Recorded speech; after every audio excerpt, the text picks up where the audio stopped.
Okay, so welcome back for part two of this drawing demonstration. So what I've done since I left you is worked on that drawing a little bit more, and without getting it any more complicated, I just tried to get the drawing a little bit better, the shapes a little bit better, so that I have a better armature to lay the lights and shadows on top of. So I hope you'll do the same. I hope you take a little bit of time at this very early stage of just looking at lights and simple light shape, simple shadow shape, simple light shape, simple shadow shape, and try to get that to a place where it seems telling, where it seems to be describing the character of the shape that you see.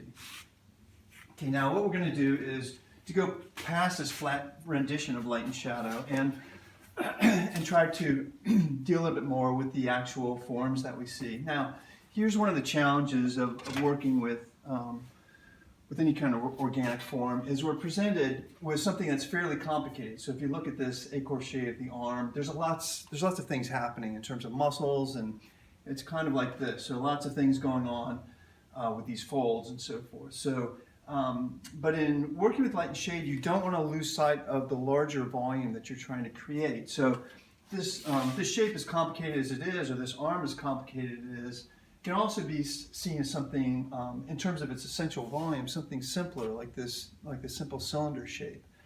And that's sort of, that's saying something very important and very basic about this form, and that all these complicated forms are fitting into a larger shape that has a bigger volume that's sort of greater than the sum of all these little parts, or it is the sum of all these little parts. So that's important to keep in mind, that at the beginning you have to, one of the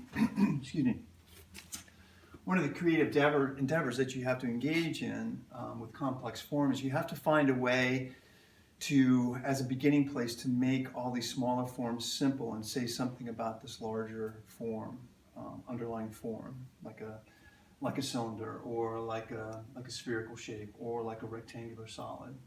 Okay.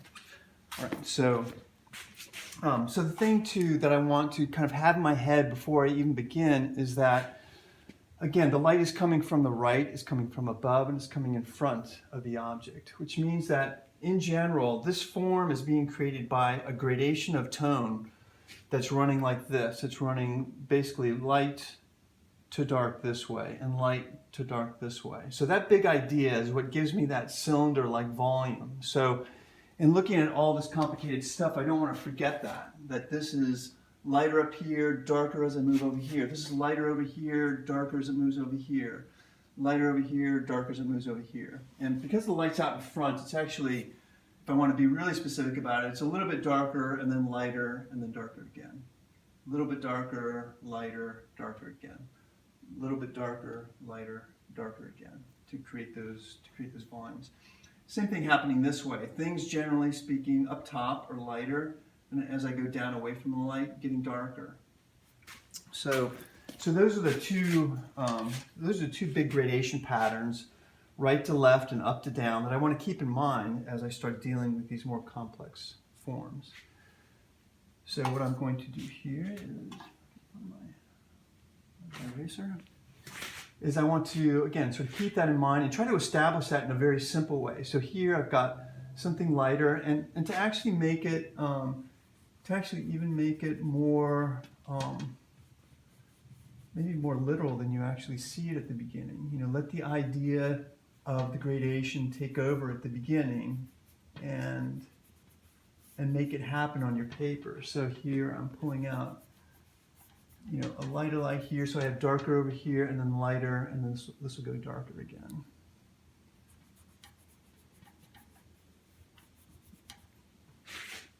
So lighter, or darker, a little bit lighter, a little bit darker again. Okay, or up here, up top, I'm going to have lighter over here, and then, or a little bit darker on the edge, then lighter, and then darker as I go over here. So I've got lighter over here, darker over here, then lighter on the top here.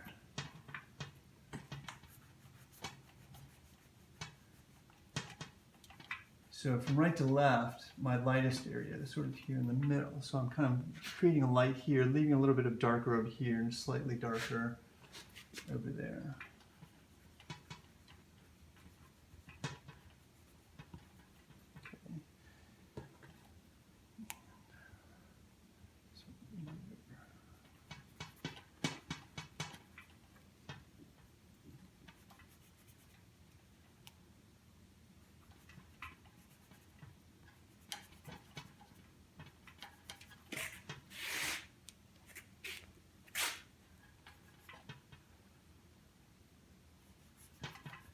Now, obviously, with these smaller forms, I'm going to have to create a few more forms as I go. It's not going to stay quite as simple as my original drawing, but I want to kind of move in a way so I can continue to control this larger volume idea of light, of darker to lighter to darker again. Like I don't want to get caught up with every little fold that I see up there. I just want to I have to strike a balance between describing a little bit more of what I see, but trying to kind of stay consistent about this idea of my light kind of being more in the middle here. Darker, lighter, darker. And here, obviously darker as I go down. So this area here, all this area up top here is going to stay lighter. And then when I come down here, that's going to get darker. And then this comes up into light again, and that gets lighter. And then darker as I go into shadow. Down here, it's going to be darker over here, then lighter as I come out into the light here.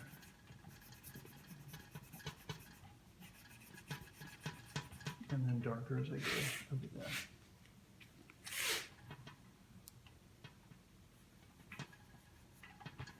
Okay, so that's a general idea, and what I'm going to do is, again, sort of at this stage, work the drawing a little bit more on my own, so you can see what where I would take this, and I'll have one more brief video that'll sort of sum up the final drawing. Okay, that's it.